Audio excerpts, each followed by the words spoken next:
Good morning, students. Today we are going to start second chapter, sexual reproduction in flowering plants. As you know, reproduction ensures continuity of species generation after generation as the older individuals undergo senescence and die.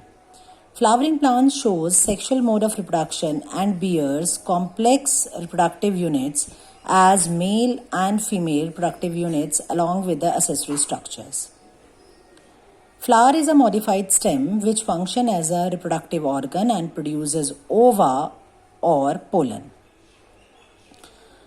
Now, in 11th class, you have read about the various parts of a flower, and you also learnt about the floral appendages.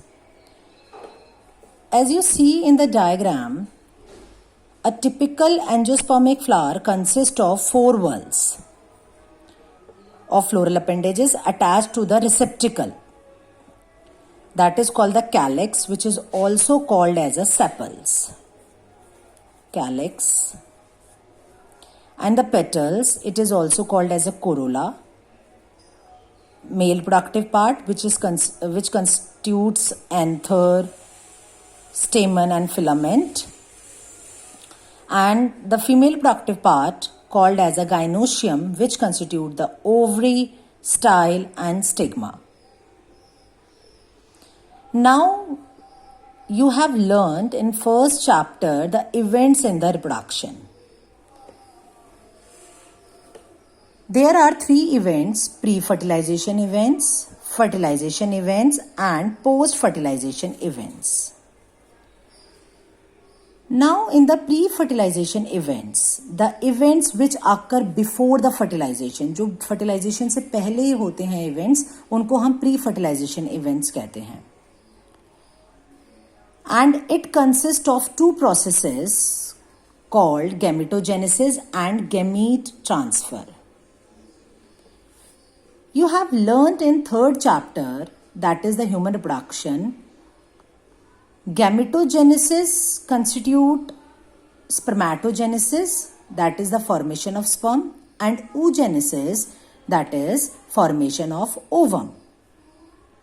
Same processes takes place in angiospermic flower also.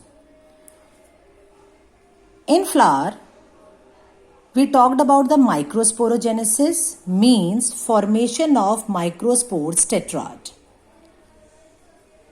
Microspores are also called as pollens. These are also called as pollens. And in megasporogenesis, that is the formation of embryo sac or female gametophyte. And in the second process, gamete transfer, it means there is a transfer of pollen grains from the anther to the stigma. From the anther to the stigma, and this process is called as pollination. Now in the next event called as fertilization event, there is just formation of zygote. It means fusion of male and female gamete is responsible for formation of zygote. And the last event called the post-fertilization event. This event occurs after the fertilization. In this, there is a formation of endosperm, formation or development of embryo, formation or development of seed, and formation or development of fruit. Now, this is the brief description of this chapter. Tomorrow we will start male reproductive structure of the flower, which consists of stamen, microsporogenesis and pollen grains. Thank you.